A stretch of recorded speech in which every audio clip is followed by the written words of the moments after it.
Welcome to the Voodoo Power Podcast. Welcome to Plates and Pancakes. We're sitting down today with Garrett Mueller. Garrett is the head coach of Stewartville High School in southeast Minnesota. The son of a Wisconsin Hall of Fame high school coach, he knew at a young age he wanted to follow in his father's footsteps. He played his high school football in Wisconsin before moving to the University of Wisconsin lacrosse to further his career. After graduation, he quickly moved into the teaching and coaching role, spending some time in North Carolina before moving to Stewartsville in 2011. In 2018, he took over the head coaching position, and in the first year, the team went 5-4, battling injuries and not having the success that he wanted. The staff made a decision to move to a more sprint-based style football, eventually moving Coach Mueller into a role as a track Football Consortium contributor. In 2019, the records changed to match the new style of football, going 10-2. A partial COVID year followed. But in the past two seasons, the Tigers have went 8-2 and 10-1, moving higher in the state rankings every year. So welcome to the show, Coach. Hey, thank you so much for having me on, and excited to connect with you here and talk a little bit about what we do, obviously, with Stewartville football and with our athletes to find success and continue to grow the sprint-based football and delivering a great experience to all the athletes that we work with. Well, that's a pretty good lead-in, because that's really where I was going to start. I've watched some of your track Football Consortium videos. I've watched some other podcasts you did. I tried to read as much stuff as I could, and really your program's very interesting. It's really pretty cool on how you're doing things. Yeah. So I guess we'll start kind of where you started. So one of the principles of Feed the Cat is just happy kids, student athletes as a commodity, actively trying to give the kids the best possible experience and make football the best part of their day.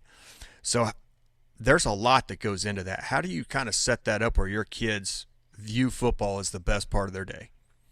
Yeah. So, and that was, I think, when you talk about, setting up a program and what your foundations of your program are going to be and what you're going to emphasize and how you're going to go about delivering that to your players. That wasn't necessarily a question that we were asking ourselves back when I first started, making football the best part of a kid's day and what really the outcomes of that process is. And so once we, got on to kind of the Feed the Cats and Tony's, philosophies and kind of pillars of what that means, we started kind of doing a deeper dive into that because thinking back over my career, even as an assistant, there'd be times where we had conversations as a staff. Oh man, these guys don't seem like they're having fun, or what can we do to make practice more enjoyable, or, it feels like a grind for them. And, we're halfway through the season and they're not interested anymore. And I think that's the biggest thing is when you make that shift and you start to prioritize that experience and what can we do to make it the best part of a kid's day. And they start to really love being a part of our football program. Now they're going to become more passionate about what they do, and they're going to put more energy and effort into what they do. And the product's going to be better. I think instead of focusing on the end result, the wins and the losses and things like that, and then hoping that everything kind of falls into line to get to that end result, focusing more on that process-driven approach, creating a great experience for your players, and then just letting that scoreboard take care of itself.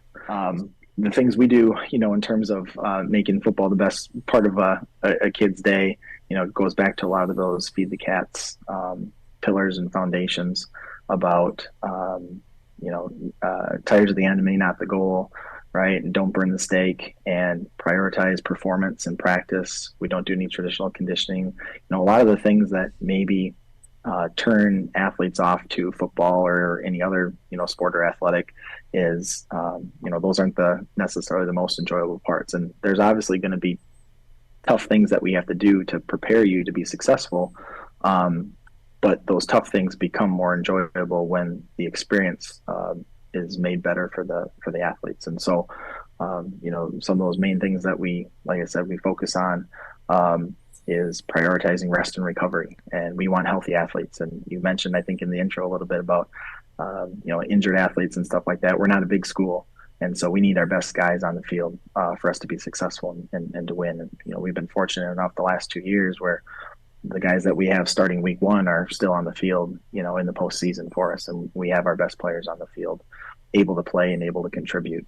And when you prioritize rest and recovery, and players are feeling good about coming to practice, already that's going to help, I think, improve the experience for them.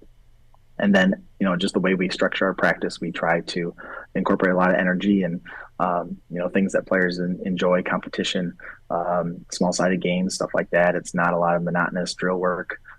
We try to do things that keep players engaged and try to change that and manipulate that and improve that as the season goes on. If we're doing the same thing week 1 that we're doing in week 10, we can't really expect our players to improve and get better, nor can we expect them to stay engaged and interested and excited about what we're doing. So I think the last piece then is, winning. We do it because we love to compete, and we do it because we love to win.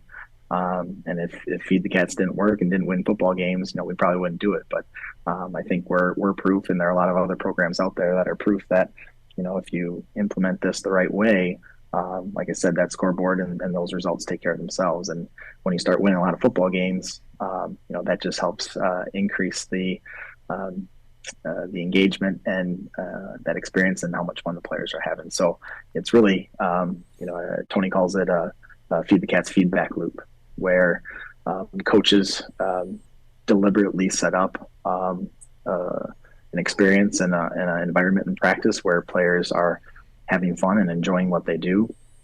And then players experience success, and then coaches see that success and get that feedback. And so it drives them to continue to create that positive experience for the players. And so it's just that positive feedback loop as we go on between players and between coaches allows us to continue to find that success on the way. So it's probably been the best thing that we've done in our program is frame, that creating a great experience for our players and making that the best part of their day. And then a lot of the other stuff is kind of fell into place for us. All right. I heard you mention this and some other stuff when I was watching it, but getting into the culture of Stewartville High School, it seems like you really understand that kids can forget a lot of things, but they'll never forget the way you made them feel. So that seems to be high on your priority list of how you made the kids feel at the end of the day. Yeah. And that's something that we're explicit with number one, I am with my coaching staff. And we have those discussions with our players, especially at the beginning of the year as we're, kind of developing and setting the tone for our culture for the season. We explicitly tell them, what we're doing. And I think that's important for them to know and for us to put it out there, to speak it into existence, right?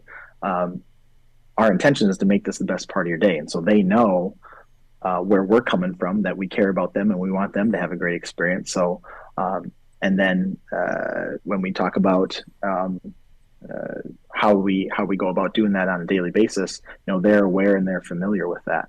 And so I think that's really important that you're explicitly talking about that with your players and with your coaches, so that they know what those expectations are. And then, we're holding ourselves to that every single day.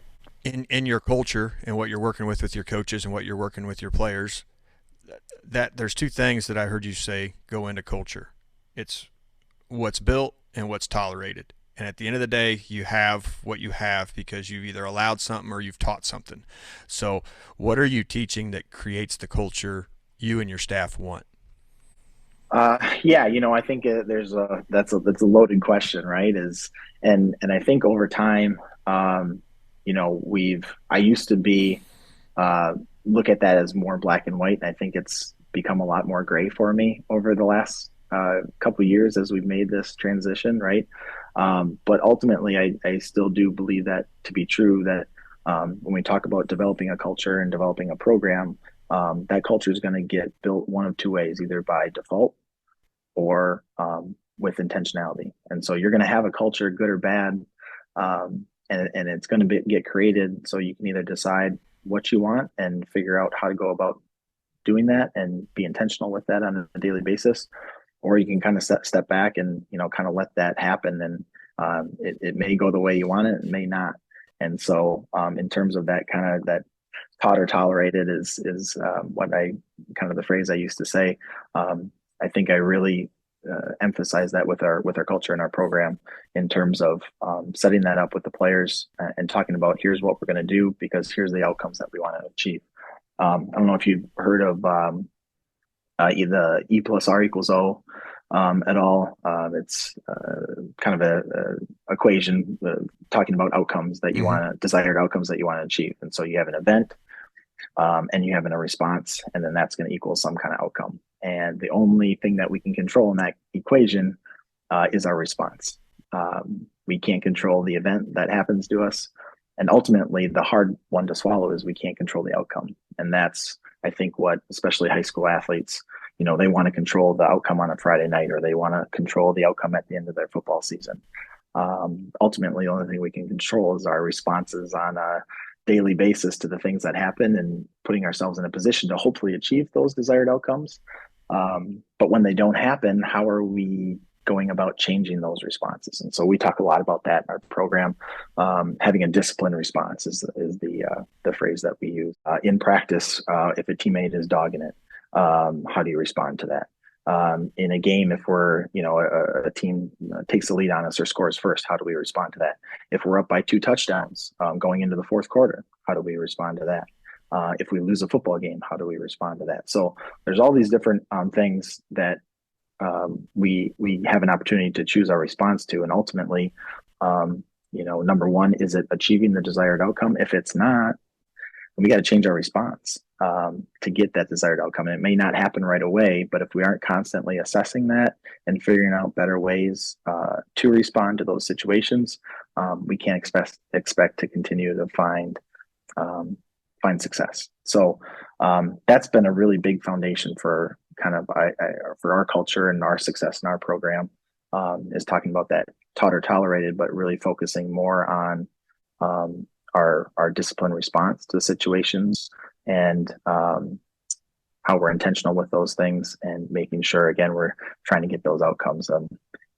Ironically, it's the individual or the team really that surrenders the outcome or the result, surrenders the results, focuses on the process. That's more likely to actually achieve that desired outcome at the end than the team that's just focused on the outcome and forgets, what do I have to do, making the next best decision, or what's that next step in that process to get to those end results. So our guys have done a really nice job over the past couple of years of,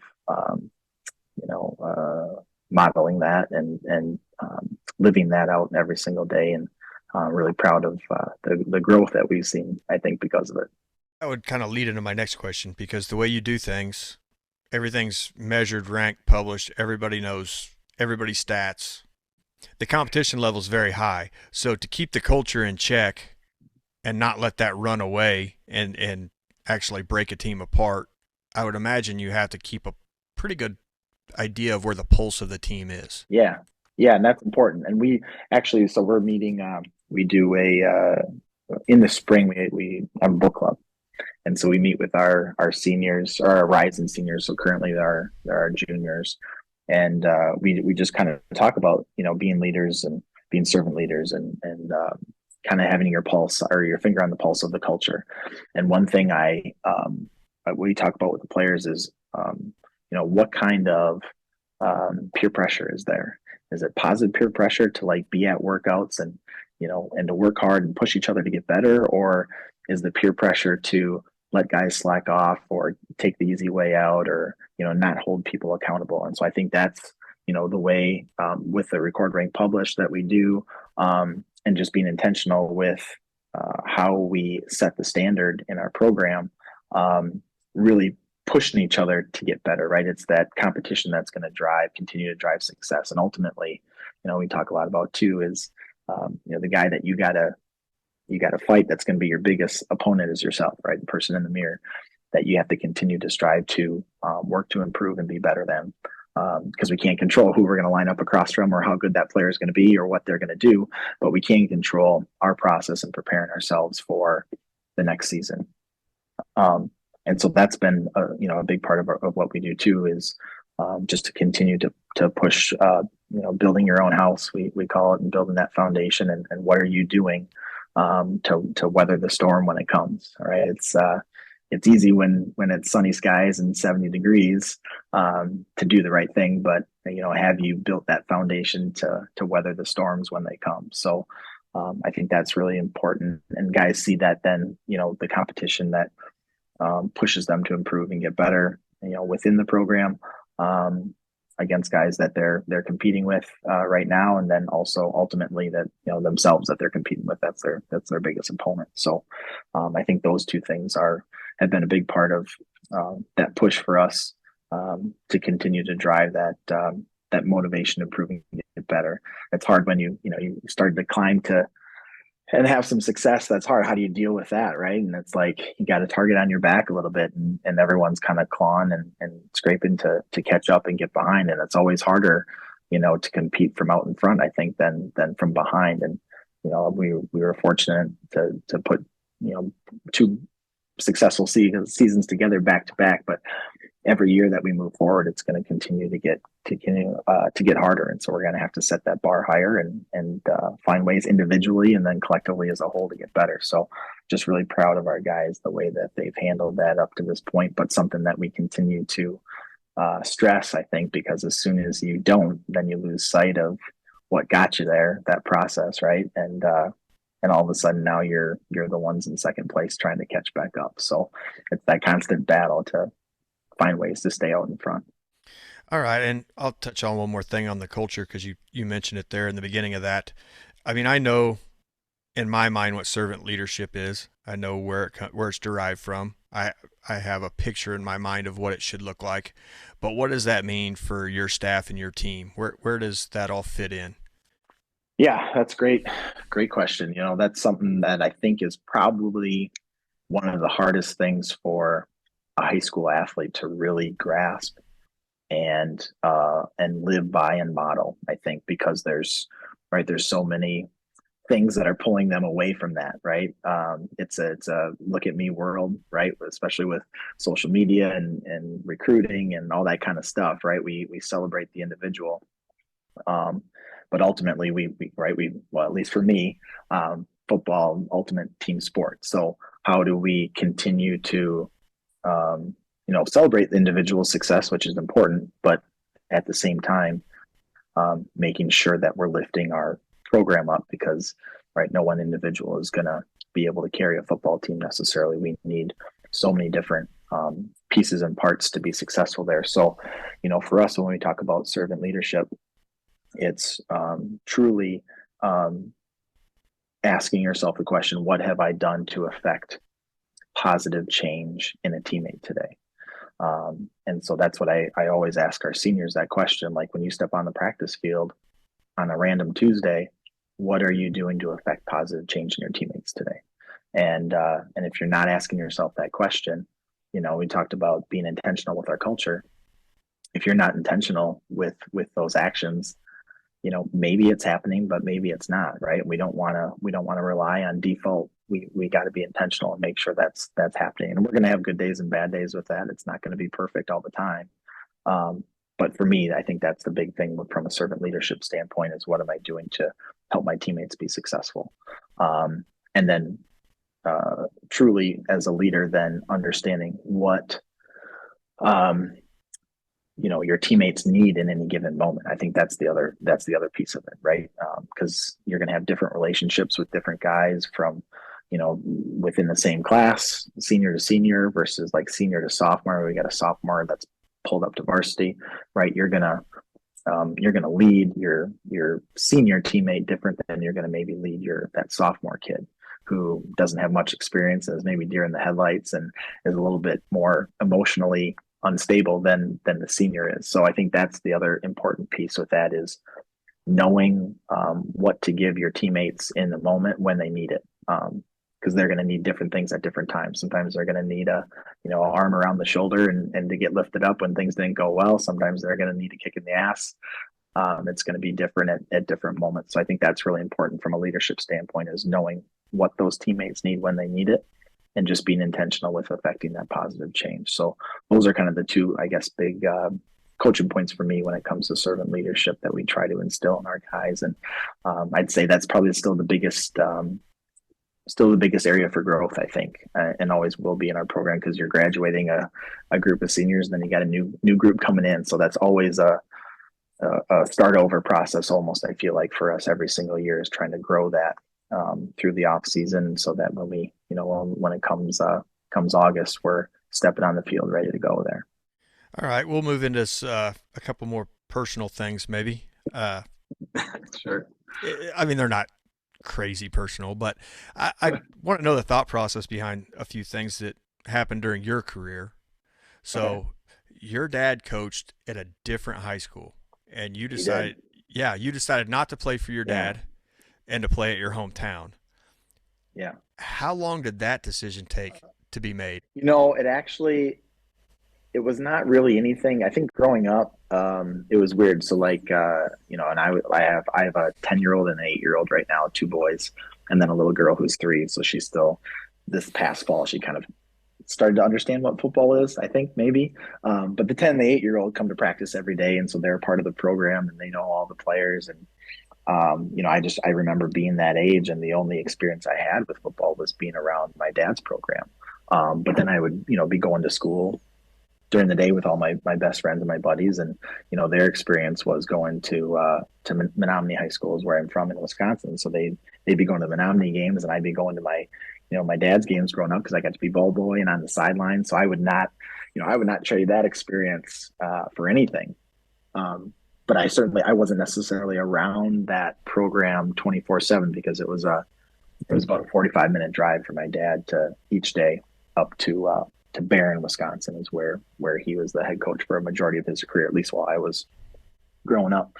Um, and so I guess for me, it was never, we always went to school, in Menominee. My mom was a teacher, in the district and at the schools I went to.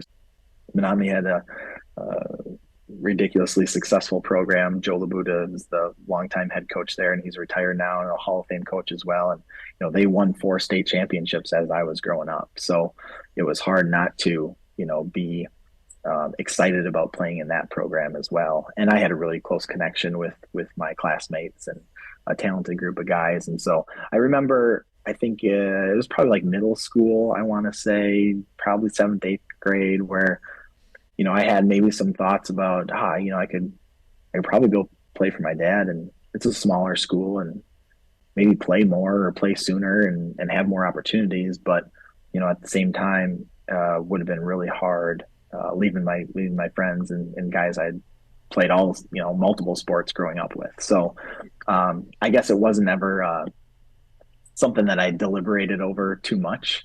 Um, but unfortunately, then did not have a shared football experience necessarily with my dad, outside of conversations that we had, on Saturday morning about how his game went and how my game went. So that was always kind of a unique, probably, deal than what most father sons have. He probably only got to see me play 4 or 5 football games in my high school career, in the playoffs, if when his team was maybe had lost, and we were still going. And so it was tough, I guess, looking back on it. But in the moment, he handled it amazingly well. And so I never felt uncomfortable or felt bad about that or anything, and I wouldn't change that decision now either. I think looking back on it, it was for the best for both of us, I think. And the great thing about that was you made it through. It didn't kind of tear you guys apart. And Nope. now you have a dream situation. You're coaching with your Right. dad. He's helping with the Yeah. program. Yeah. He's been with us for, well, actually, we were joking about that now. It's almost going on 10 years. So when I was an assistant still, he had been retired, and he was actually then when he retired as a head coach, after I was done playing in college. He went to Menominee because we were still living there, so it made sense for him to he was retired from teaching, and then at that point too, and so he helped coach at Menominee because he was close with that staff and knew that staff pretty well, and so he got to coach at Menominee for 4 or 5 years, and he actually got to coach my younger brother. So I know that was something that he really looked forward to and enjoyed, being able to coach him his junior and senior year, I think it was, in high school. So they got to share kind of that experience. And then after my brother graduated and kind of was off to college and stuff, then, and I had established myself in Stewartville, he reached out and was like, "Hey, you think I could come down and help you guys out instead?" And then at that point, my oldest son was born. So him and my mom were both retired, and they were coming down to hang out with grandson one day a week on Fridays. Typically, they would take him and hang out with him. So it just kind of made sense. He was already going to be there. He might as well start helping out. So the rest is kind of history now. And he's been in the program almost 10 years and affectionately known as Coach Pops. Couldn't have two Coach Muellers on staff, would have been too confusing, I think, for the players. So Coach Mueller and Coach Pops, and so the players just love having him around. He brings a ton of energy to practice in his own kind of unique style, and obviously a ton of just experience. And having coached all those years and being a successful coach in his own right, it's great to be able to lean on him, especially situational stuff on Friday nights. And just great to have that shared experience now. We're both on the same page with what we're doing and talking football and part of the same team. So, it's been certainly a great way to make up for lost time. All right, so we'll move into training a little bit. The one thing I really like, and we do it here, we've done it for a long time, is we track everything. It sounds like you guys do the same thing. Anything that's measurable is tracked. Well, yeah, and we tell that measuring is just going to drive intent, right? I think that's the biggest thing we noticed right away is the intent of our athletes when we start measuring stuff just goes through the roof. So the more that we can measure, I think the more feedback we're going to get. So we know what's going on. Is this helping? Is it not? And I think the athletes are really getting more out of it then too when we do that. Everything's kind of looked at on a bell curve. I've heard you mention that. I know other training programs mention that. I mean, you have a part of the bell curve where you're at optimal peak. You're getting the best out of your players. And if you do too much, you go over the bell curve, and now you're starting to get diminishing returns. How do you decide when the returns aren't what you want? Is. Yeah. So minimum effective dose, we call it, right? So thinking about what do I need? And actually, I think traditionally minimum effective dose, I can't remember who it was, if it was like Cal Dietz or somebody, I don't know, but they talked about minimum performance dose, which I really liked, right? What's the minimum dose we need to get to see peak performance, right? We don't want to see just a little bit of an improvement, but what's going to get the best out of our athletes. And the important thing with that then too is like that varies from athlete to athlete even, right? It's going to be a little bit different. So really being in tune with those guys and what they're doing. And then when going back to your point with the measuring, like if we're measuring stuff over time, then we know, right? It really helps us individualize some of that program for players, because if numbers are falling off or we're not seeing what we would typically expect out of them, we know there's probably something up there that we need to check out, where if we weren't measuring it, that would probably fly under the radar and we wouldn't catch it. So but going back to like the minimum effective dose, I think traditional coaches and football coaches especially, right, where a lot of us were grinders. I was that, like, I was not the biggest, fastest, most athletic kid ever. I had to work hard to even find my way on the field. And I think just coaches, naturally, that's part of our mentality. And so it's hard to grow out of that or back away from that. Like it's the whole more is better, and having to completely blow that mindset up. And more is not better, more is just more. And so we never want to get to the point where what we do today is going to ruin tomorrow. Because if I kill a kid today and it's Tuesday and we still got 2 workouts yet the rest of this week, I've ruined him for the rest of the week, and he's probably not going to experience any growth or improvement or get better. And now we just lost valuable time that we don't necessarily have a lot of. So for us in our program, that's the number one thing, is we're always going to err on the side of doing too little than we'll ever err on the side of doing too much. When we talk about our sprinting stuff, I constantly have guys that want to run extras, or maybe it didn't go as well that day as they wanted it to. It's like, oh, can I run one more? Can I run one more? And it's going to be when they run that one more, when either the injury is going to occur, or I think the other piece of that is, now if they know that they always get extra tries or more opportunities to do it, then the intentionality and the focus on the reps that they had diminishes. And so they know if they only get 2, they better darn well make sure that those are two really good reps. And so I think when we talk about prioritizing performance and really focusing on being intentional with the work that they do, those two reps can be really, really good ones, and they can get a ton out of that. And that's all they really need. We start to, let them go 3, 4, 5 times. The quality of those reps are just going to continue to go down.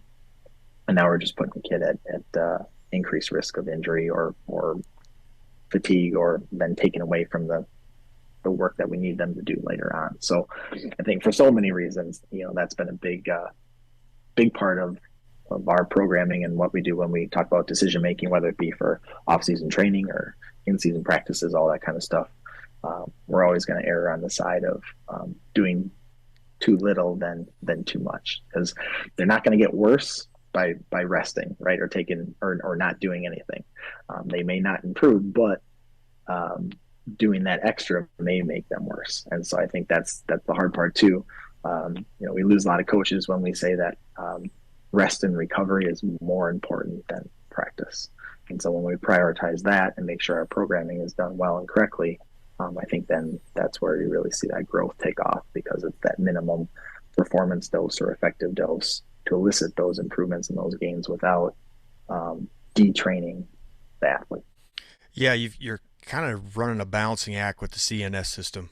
I mean, Yeah. you have a peaking phase where I'm sure you bring them up to a point where, those practices are pretty heavy, probably a predetermined time out of season. And then you go into a tapering phase where you hit more of the rest recovery to be ready for the start of the season. But if you wreck a kid's CNS, it could take weeks to get it back to where he needs to be. So I guess managing the volume of the kids is probably the key component to your success the last few years. Yeah. And I think that's always volume, I think, is always going to be the number one, or at least in my experience, volume's always been the number one killer of that stuff. It's not necessarily the intensity of what we're doing, but it's the volume. And so just making sure that we're really smart with that piece of it is really important to make sure, that we prioritize that health of those athletes so that they're always in a state of high performance. And you hit on it a minute ago. I know it gets talked about a lot, max effort, max effort, max effort. Every coach would want to believe that their kids are giving max effort, when in reality that could be the case. It could maybe not be the case. How do you help a kid realize what max, maybe not even max effort, max intent is, so that they know where they're at? Yeah.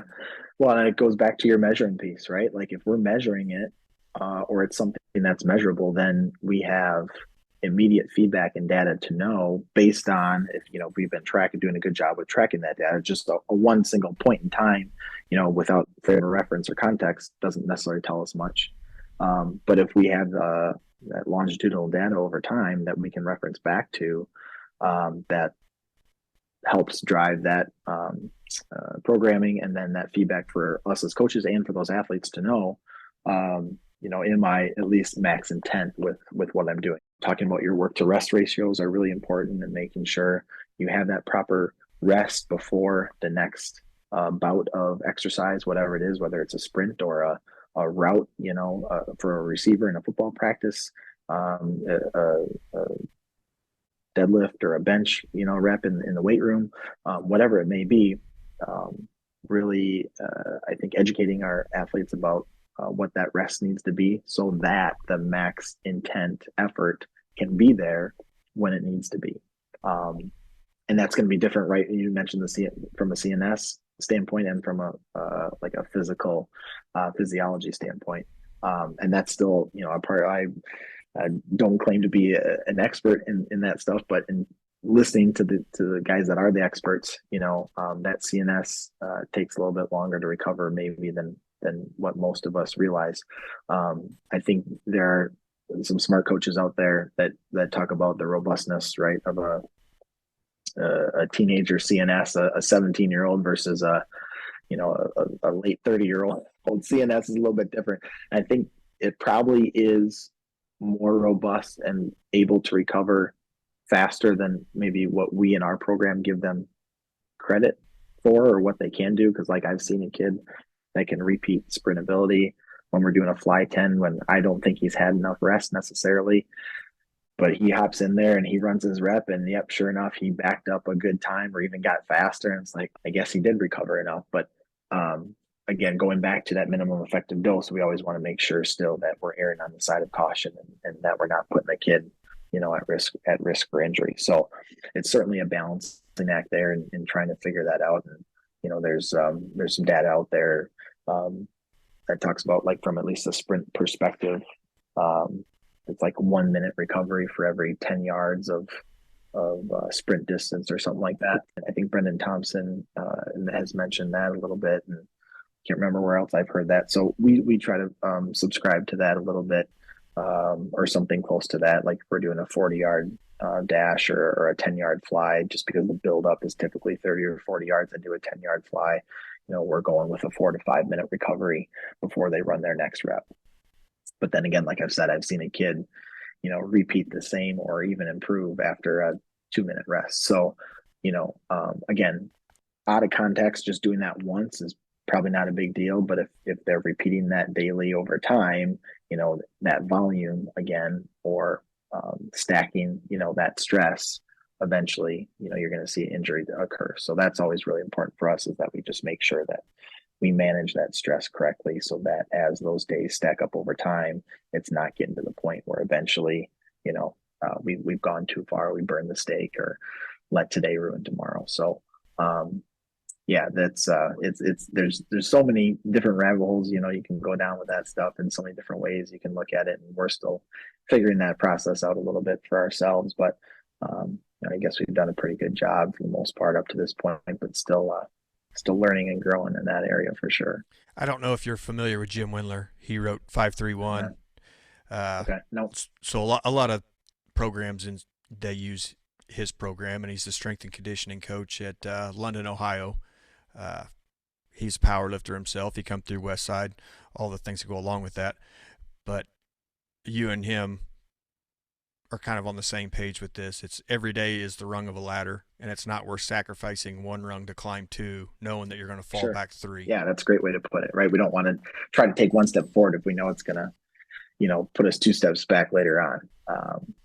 And that's hard for players too, because they want that instant gratification, and it's hard to, have the delayed gratification, and knowing, hey, if you do this right over time, and are consistent and stack days, eventually you're going to see that growth.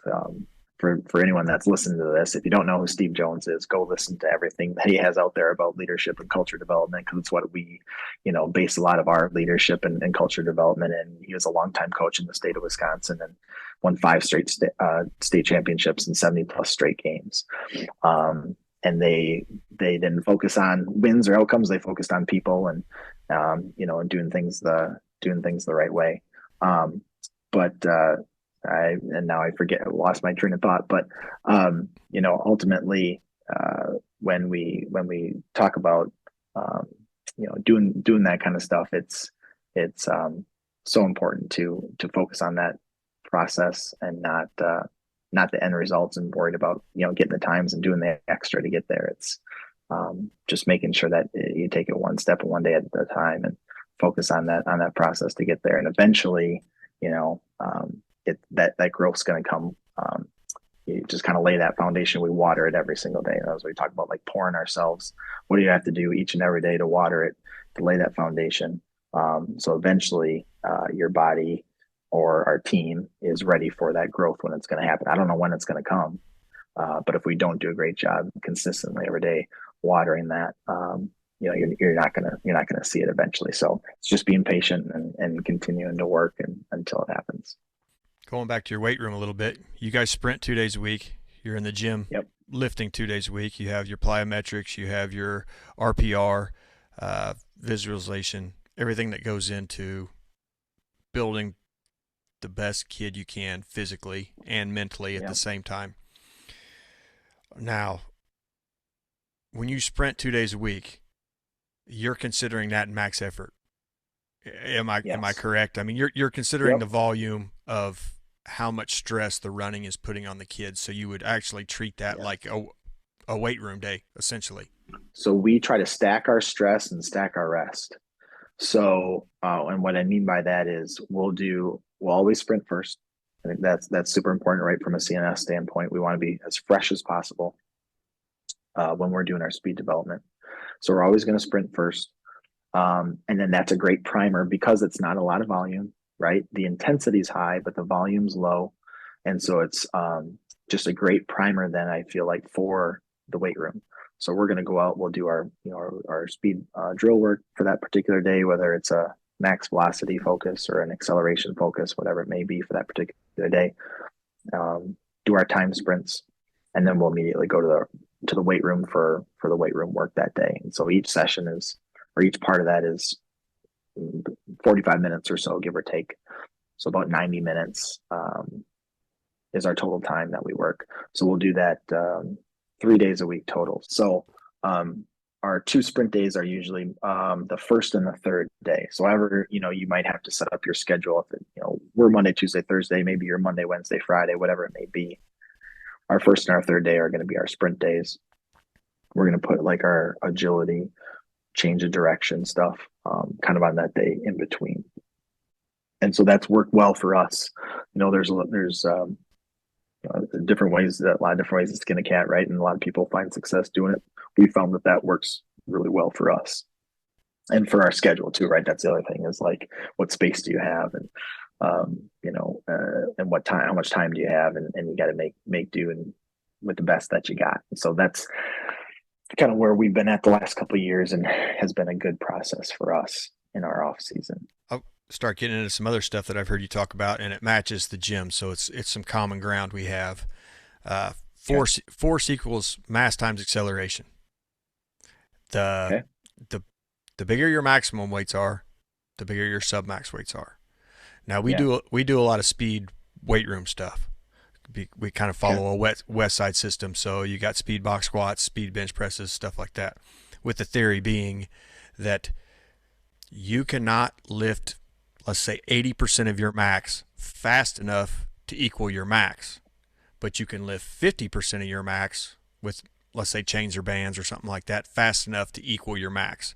So you're building speed and velocity that's going to create force. Yeah. You kind of hold to those same principles a little bit in your speed work and carrying over. 100%. Yeah. How fast can you be strong?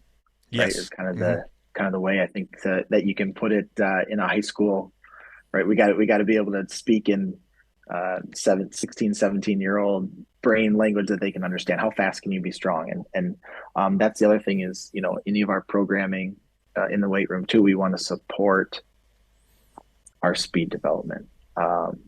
For us, speed is king. And for a lot of coaches, they'll say strength is king, and that's fine. And those coaches are welcome to do them. And because there's a lot of successful programs that are built on that. We have just found that, I guess, in our experience, again, and in my opinion, our athletes, because of the focus being speed, number one, or what we do in the weight room, not taken away from speed development, and we're constantly focusing on how fast can we be strong, I believe we are able to express our strength on the field better because of that philosophy and the way we set up our training.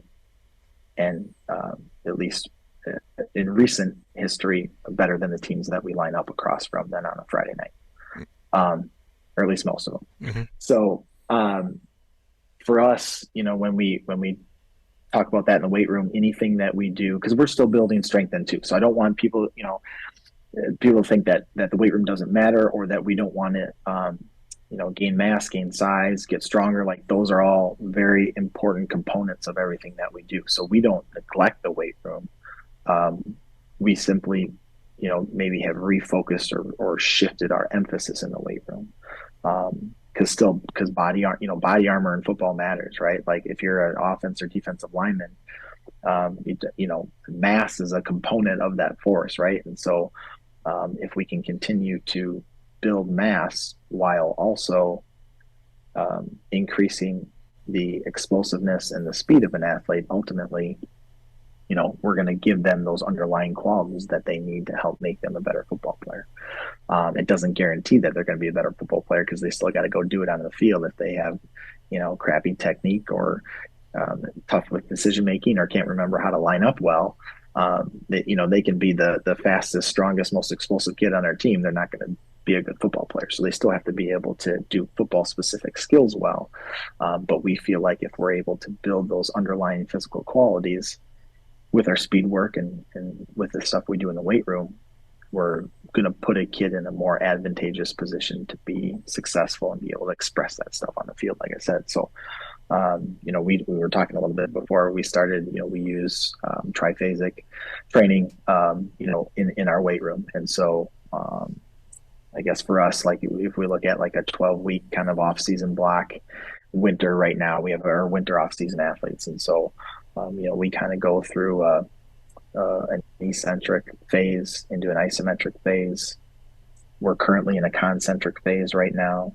And then we'll eventually transition here the last 2 or 3 weeks into kind of a power and peaking phase, really because most of these guys that we're working with right now have a spring sport they're getting ready for. You got golfers and baseball players and track athletes and stuff. So ultimately we're really trying to get them ready for that spring sport, knowing that the work that they're doing is going to eventually help them, in the fall when they're back with us. I think it's something like 90% of the guys in our program are multi-sport athletes, which we, encourage above all else. So we got to make sure we're training these guys to be successful in everything they do. And we believe that, those qualities and the way we train with the triphasic stuff and then the speed work as well, is going to translate to everything that these guys are doing. Ultimately, we call them, and got it from Tony Holler, but building apex predators, right? Is, run fast, lift heavy, jump high, jump far, are all going to make you better at the sports that you play. I don't, not too many sports out there that wouldn't say that those qualities would help them be better in what they have to do. So, we're always trying to train those things and build those things into our program. And as we go, every year, if I attend a TFC clinic or listen to Chris Corfist or Cal Dietz talk, I realize how much I don't know about that stuff. And as they're awesome because they're so willing to share what they learn and how they apply it with their athletes, that we're able to kind of learn along with them, and take that stuff and do our best to implement it with our athletes, or at least the stuff that is applicable to, our population of athletes that we're working with. They're working with some pretty high level dudes, and so some of that stuff may or may not be appropriate for our population, but I think a lot of it is, and again, in our experience, it's helped our athletes in our program be successful. You said a few things in there that I kind of wanted to touch on a little bit, and talking about speed, strength, how fast you get there. The one thing that I don't think people take into account is strength is measured in speed, not weight. If you have two guys that are squatting, if you have two guys that are squatting 500 pounds, whoever squats it the fastest is the strongest. Right. Agreed. 100%. So getting kids to understand that it's not about the weight on the bar, it's about how fast you can move the weight on the bar, is a key component to building strength and speed. Now, the other thing is, I read Cal Dietz's manual on triphasic. We talked about this a little bit before the show. Yeah. I think you would have to sell me on eccentrics. I've listened to a lot of talk about them. I looked at them both ways. I don't know that I'm sold, but it sounds like they're working for you. I almost think it's truly impossible to get true eccentrics trained. Now, I'll get your opinion on this because you're experiencing it every day and you're getting it to work it. But let's take the bench press, for example. If you're working on the eccentric part of the bench press and you're coming down slow, well, your antagonistic muscle are your lats. At what point does it cross over, let's say, your triceps, your chest, everything that you're trying to train eccentrically? At what part does it fail and your lats have to take over, and now it becomes a concentric movement for your antagonistic muscle? Yeah, you're probably even speaking over my head a little bit there. I'll be honest with you. But I think, so when I think about eccentrics and the way Cal, he talks about what kind of narrowing that V, right? So you have your loading phase, and then you have that isometric transition into the concentric explosive phase. And one guy that we had we talked about before we started, but I don't think we mentioned since we kind of started the podcast, was Dan Victor. And he talks a lot about managing collisions. And all of those collisions, you are absorbing the ground, another athlete, a ball in an eccentric fashion, right? You're having to lengthen and prepare the body then to manage that collision and then hopefully transition it into some kind of concentric explosive movement. So whether it's, you know, having to decelerate and change direction, or I'm an offensive tackle and I got a 250-pound defensive end that's trying to take the head off my quarterback, right? And I have to manage that collision, taking him on in a pass protection block. A lot of different things where we have to absorb that force and be able to stop it and control it. Mm-hmm. And so I think from an eccentric standpoint, it allows us to be strong, or our body to create adaptations to be strong as we absorb that force through a full range of motion, right? Because we talk about kind of that slow eccentric, and there's, you know, you can do extreme ones. You know, we typically live in the 5 to 6 second window with a lot of our eccentrics. And again, we have, you know, 15, 16, 17-year-old developing teenagers. And so we try to keep it as simple as possible especially with big groups and stuff like that. You know, it's not a small group training session with one coach and stuff. We got, you know, 30 plus kids and 1 or 2 coaches in there. And so we're trying to at least give them, you know, the exercises and some of the different things that are going to help elicit those improvements from an adaptation standpoint, so they can go transfer it out to what they do. Yeah, so I guess that's my why behind it, or my argument for it, I guess you could say. Yeah, and that's great. You know why you're seeing results. By no means did I ever want it to sound like I was questioning your program. No, that's fine. It was just nice. It's nice to have discussions with coaches and see what their thought process is. Yeah, well, yeah, no, right. And it's great to like be challenged on some of that stuff from a person who comes from, right, like it has a lot of knowledge about it and has a lot of experience and has had success doing it another way. And I think those are the conversations that we have to have, right? To like that's what I had to blow up my entire, what I thought it took to be, you know, a successful football player, a successful football program. And we've completely flipped that on its head and are finding success a different way. So like, and those are the questions we have to ask, and the conversations we have to continue to push and grow and improve and find the best way to do it for us. So no harm done. No, and it just great conversation all the way around. Yeah. So back to some other things. When you're in the weight room, when you're on the field, when you're running, you're seeing great results. It's very tempting to try to push that just a little further. Just take it a little further. It's everything's going good. How do you maintain the ideology that the goal is the goal? We know we're on track. Let's not get ahead of ourselves. Sure. You talking like in like a practice, like specifically? Yeah, when you start seeing everything coming together, you're starting to see your speed time. You know, you're getting faster. You're starting to see kids get stronger in the weight room. It's carrying over to the field, so practice intensity is high. I mean, that's a coach's dream. Yeah, it is. It's fun.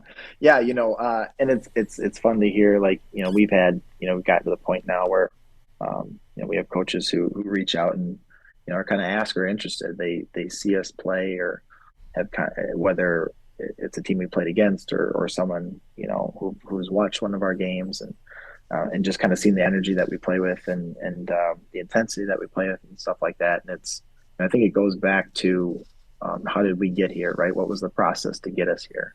And we were really intentional with that process to achieve the results that we've gotten up to this point. And so to deviate from that means that if we change our response, now that outcome is probably going to change. Now, you know, we didn't win our last football game last year.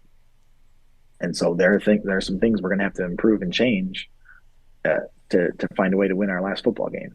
And so by no means, do I ever want to say we got it figured out. I think there's a lot of good things that we do um, that have led to the success that we've achieved. But for me, it consistently, or constantly goes back to just that refocusing on the process and the responses of the things that we've done up to this point. What have we achieved? Okay, that's not good enough yet.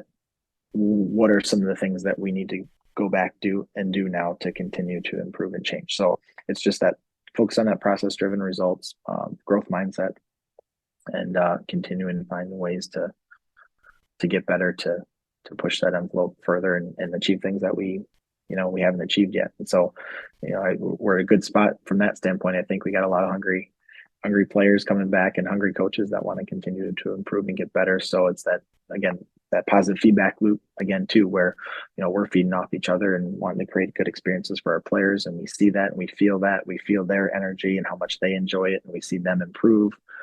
And then that drives us to want to continue to find new and better ways to create those continued experiences for our guys to improve and get better. So I think that's the fun. That's the funnest part about it, and continues, I think, to drive my energy and keeps me excited about continuing to do it. It doesn't get dull or old or monotonous or anything, because we're always continuing to find new and better ways to get it done. All right. Well, I'll hit you with one more question about the weight room, and then we'll move on to something else. So, Okay. listening to some of your TFC presentations, I heard you talk about you guys moved to a safety squat bar, Mm-hmm. a straight bar. You were seeing some lower back strain, stress issues, so you just moved, and this seems to alleviate that. Now, my question was, what did you do to address the original problem you had with the low back? Did you bring in a GHR, a glute ham developer? Did you bring in a reverse hyper? How do you develop the backside, especially knowing you want to be fast? I'm lucky to have we have a full-time strength and conditioning coach, or our district invested in one. We partner with a local um, healthcare facility in the Rochester area that has a sports performance department, and they basically we have an exchange program basically where we pay that facility, and they provide a strength and conditioning coordinator that works exclusively with our district. And that started, I think, it was like my first or second year. I think my first year as a head coach. So I kind of came into having that for the first time. And I was nervous about that because we had a relatively successful strength program. Like, we were creating strong kids. And so it's like you're bringing on someone new. You don't know where they're going to come from or what their experiences are, their expertise is. And we've been super lucky that the initial guy that we had, and now we had a new guy transition into that about a year ago. Um, Very much on the same page with training philosophies and what we want to do and what we want our outcomes. So I've been fortunate to have a person with a really strong background in strength and conditioning, and went to school for that. And so they brought in their level of expertise with some of that stuff. And so I've really leaned on them in terms of some of that programming to bring in, along with, following a lot of the guys that present at TFC, like Cal Dietz and Chris Korthist and Dan Victor. I mentioned him, and Brad Dixon does an outstanding job. So just trying to take, reaching out to the people who I feel are the experts, and what have they done to find success with creating healthy athletes and explosive athletes and stuff like that. So, our big kind of reasoning, I guess you could say, moving away from a traditional back squat. Yes, we were having some of those maybe low back issues or sort issues and things like that. At the time, we weren't tracking as much data or things like that either. I don't know that I can say it's because of the back squat that was happening. I felt like that was the case. Anecdotally, I kind of felt like that was the case. But there could have been other underlying conditions, issues. What are they doing outside of their time with us that could have led to some of those issues? And ultimately, then also for us, we felt like with a back squat or a power clean, which we don't do either anymore and haven't for the last 4 years.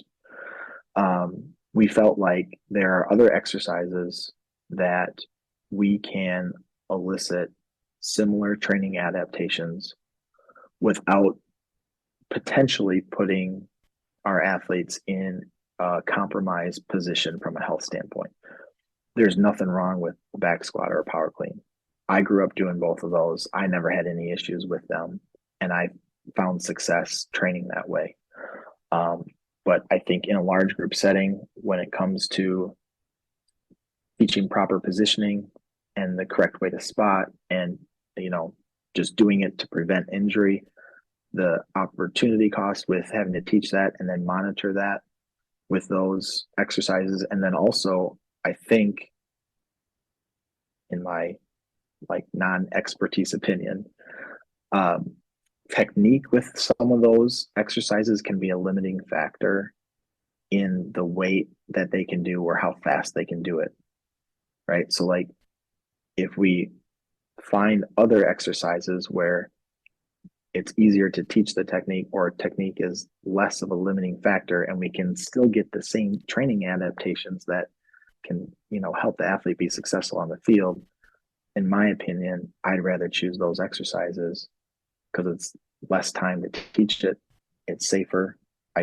Shouldn't say safer, because back squat and a power clean can be very safe, taught correctly, and the athlete performs them correctly. There's nothing wrong with them. But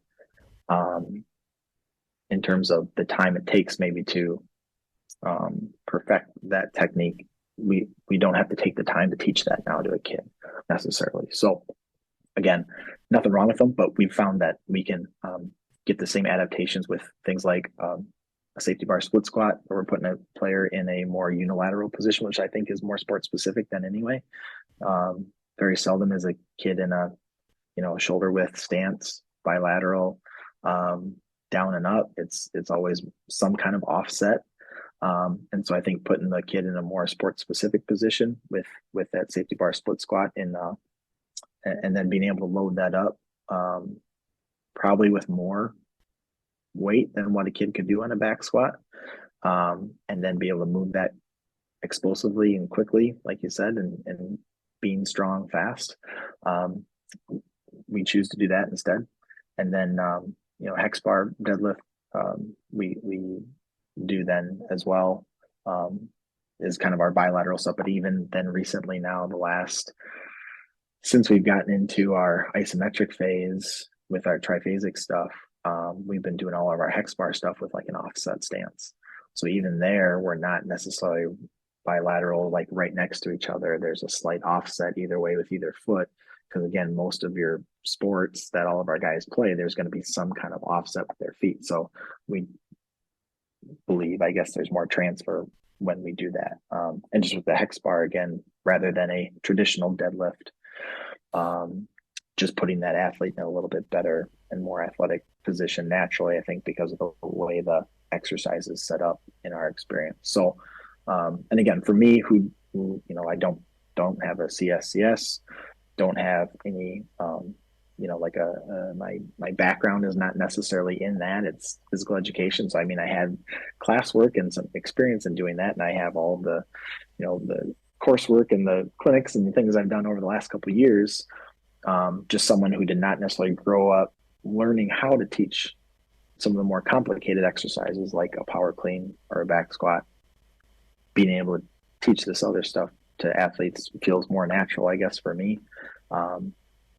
And again, we've seen really good adaptations and outcomes with it. So for us, that's kind of been the direction that we've gone, and I guess the why behind it. No, that's great. At the end of the day, you're coaching inside your wheelhouse, and Right. that's where you want to be. Yeah, absolutely. So let's talk about something a little bit more fun. I've heard you touch base on, No, it's all good. but truck stick. Oh yeah. Great.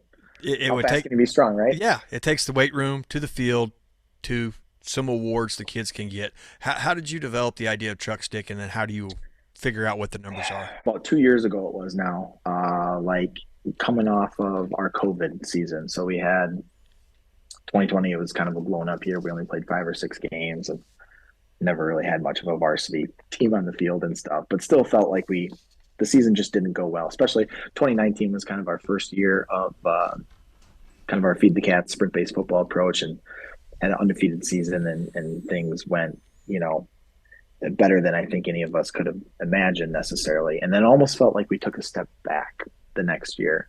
And it wasn't necessarily, well, everyone experienced COVID, right? So there's just so many things out of your control. And so we tried not to let that discourage us too much in our process and what we were doing, because we really believed that, what we were doing was setting us up for future success.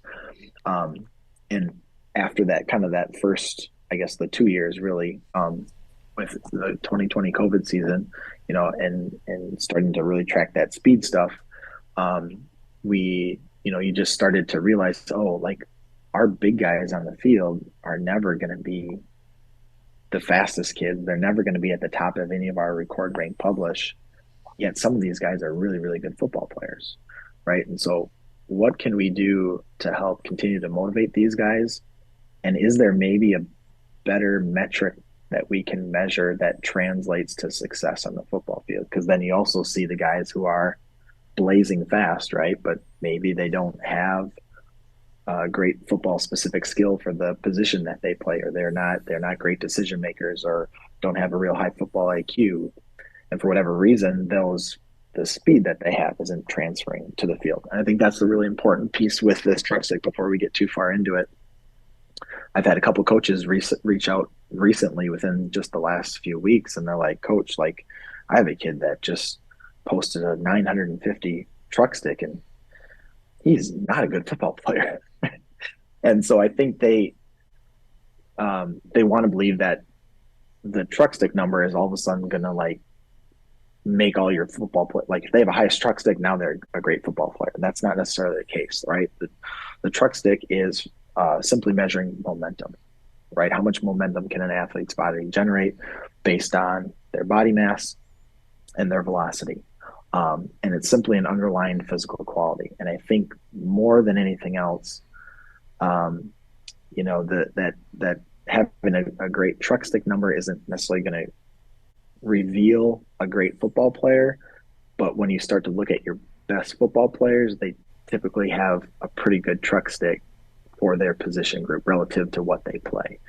And so because of that, for us, it's, more of a kind of a measuring tool or a stick that we use for our guys, saying, if we can increase these physical qualities, it's going to give you a better opportunity to be a more successful football player.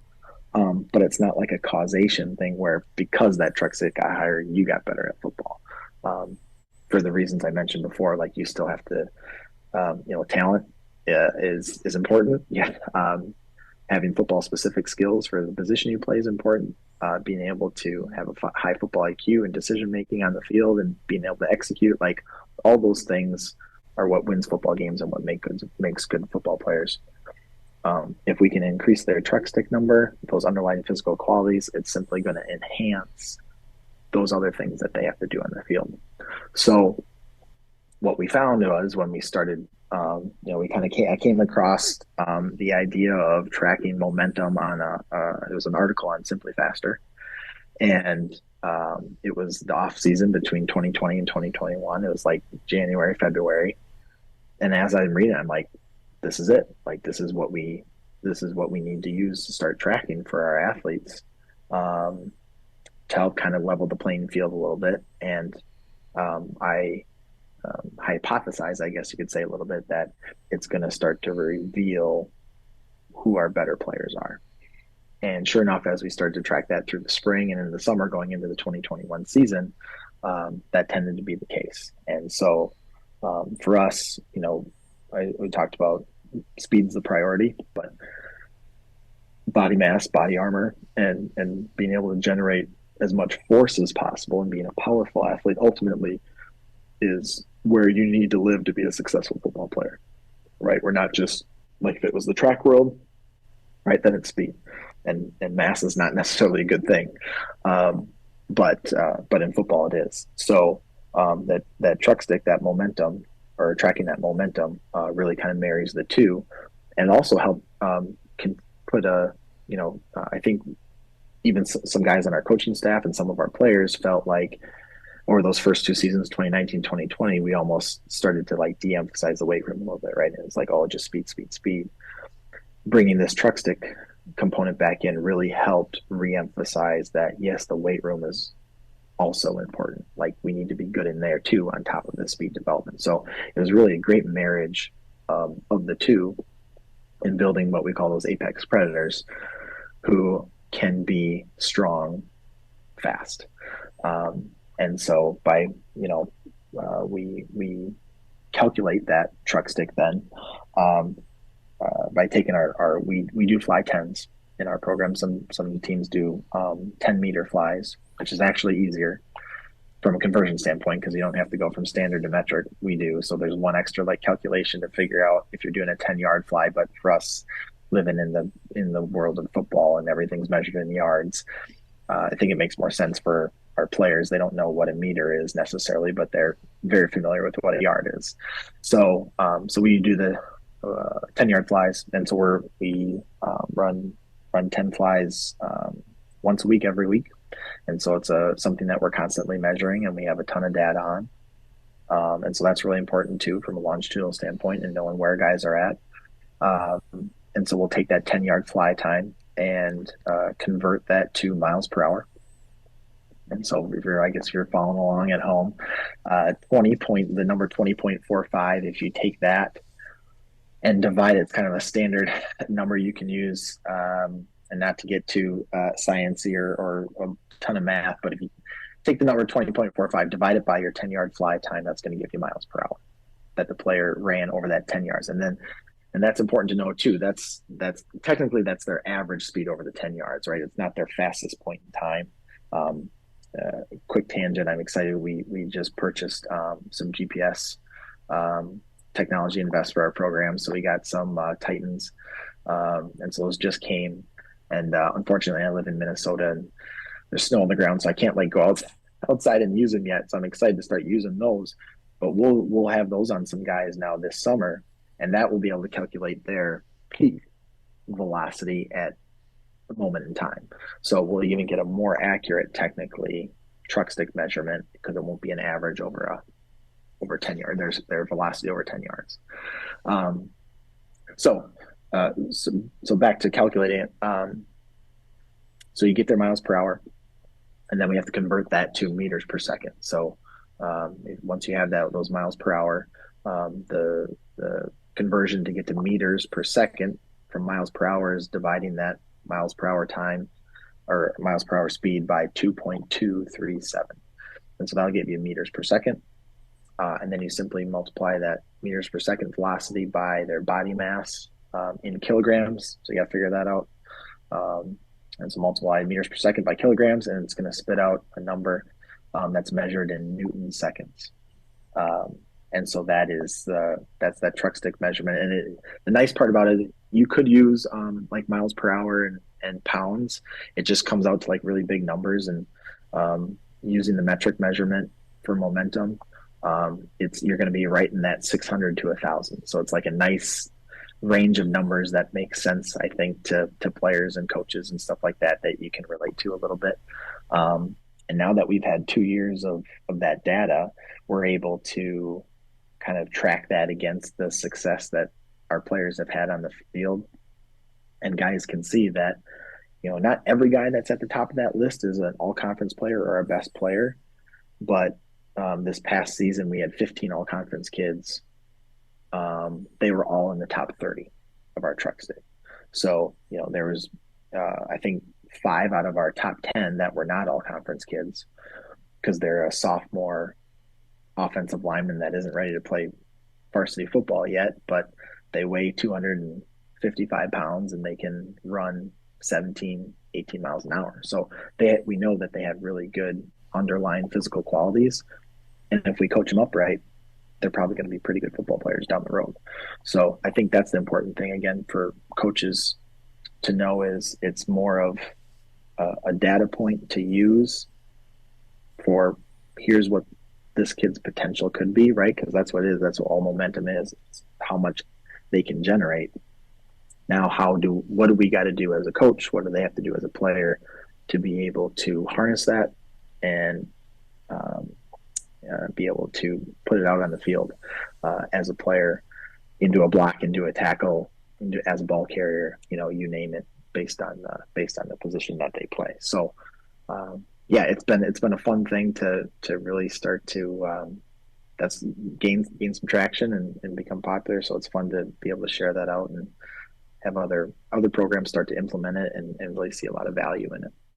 Okay, so I'll bring this thing kind of full circle back around before we wrap up. I know it's getting late. We've been talking quite a while, but you're obviously very passionate about your players' health, you know, developing them in the best way you possibly can.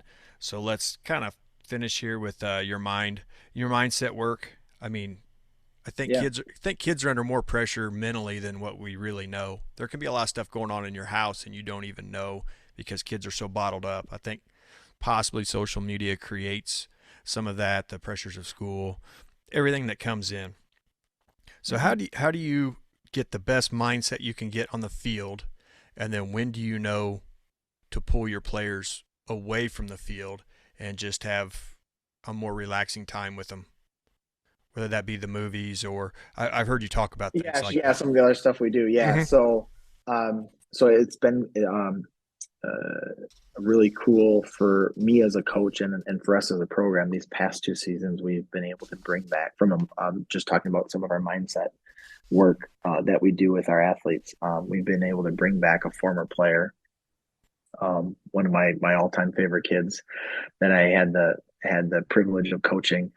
His name's Jordan Johnson, and he was a two-way starter for us, team captain on two of our back-to-back state semifinal teams. One of the best kids we coached, and he went off and he got his degree in sports psychology, and so he was looking to kind of get some like clinic hours and stuff like that, working with sports teams and athletic programs. So, and I had kept in touch with him, and um, so kind of found out he was looking for an opportunity. I was actually at his wedding, um, and got to talking to him and found out he was looking for opportunities to come work on, some things that he had been doing with his coursework.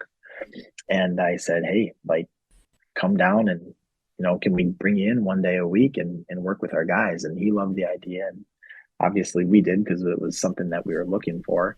And so every Monday during the regular season, in at least in 2021, he would come down and work with our program. It was great because I got to take more of a hands-off approach with that and just kind of sit and be a part of it. And it was great to bring someone else who had, number one, obviously a huge connection to our program.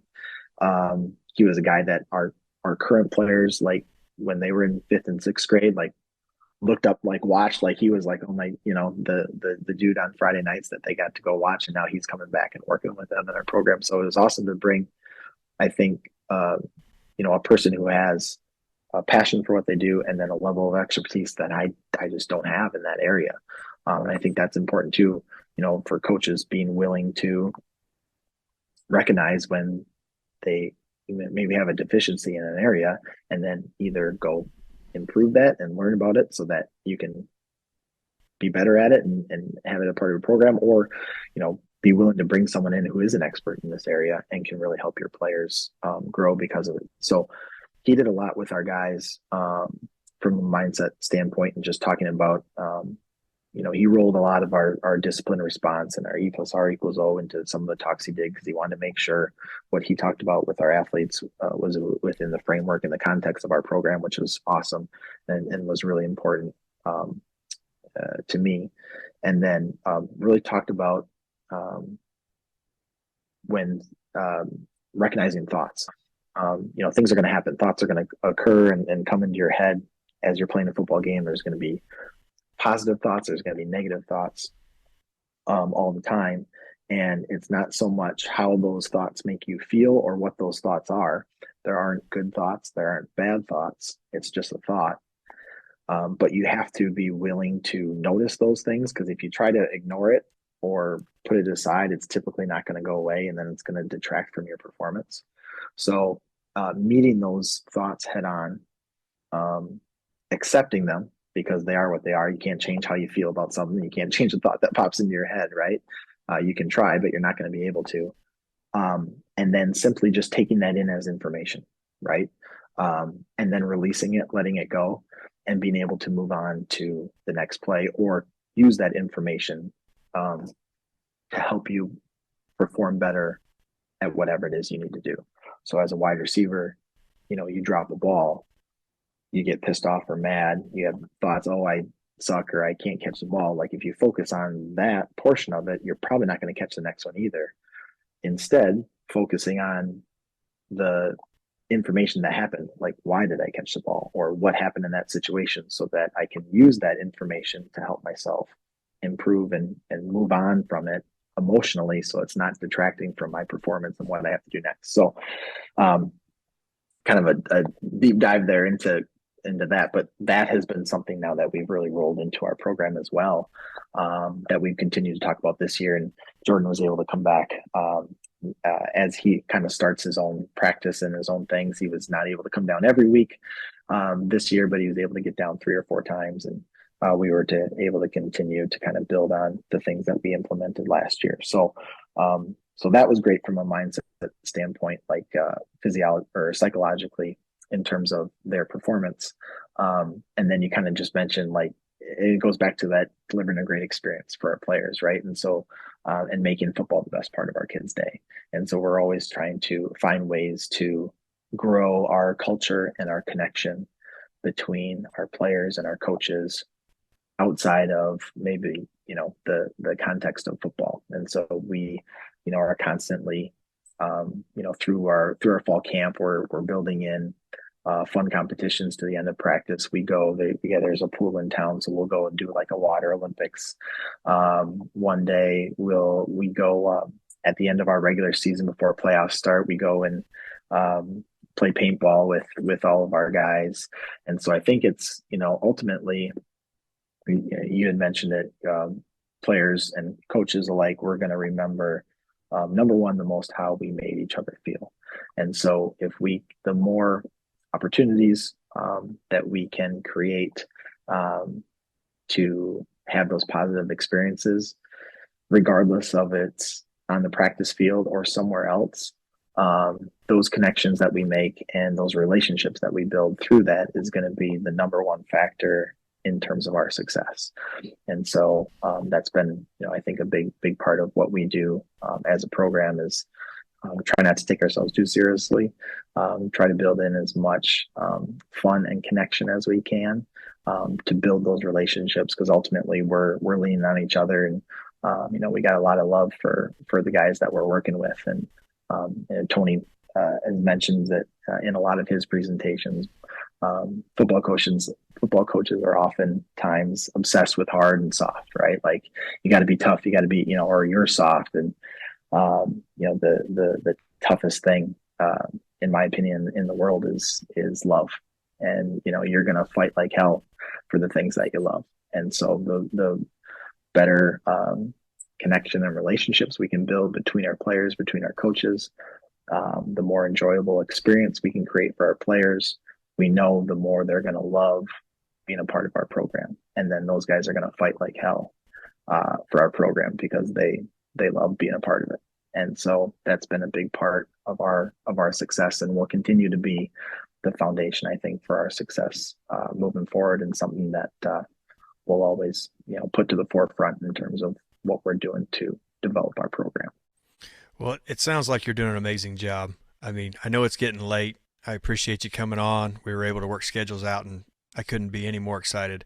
The conversation was great. You represent a great program. So thank you very much for taking some time and coming on the show. You bet. I appreciate you having me, Stephen. And anytime, happy to come on and talk about it, because I think it's it's such an impactful thing that we do, and how we can impact kids and create positive experiences and help coaches find ways to do that with their programs. I appreciate you having me on and having this platform, because the more coaches we can reach, the better off we're all going to be. So thank you. Appreciate it. All right. Well, have a great night. You too.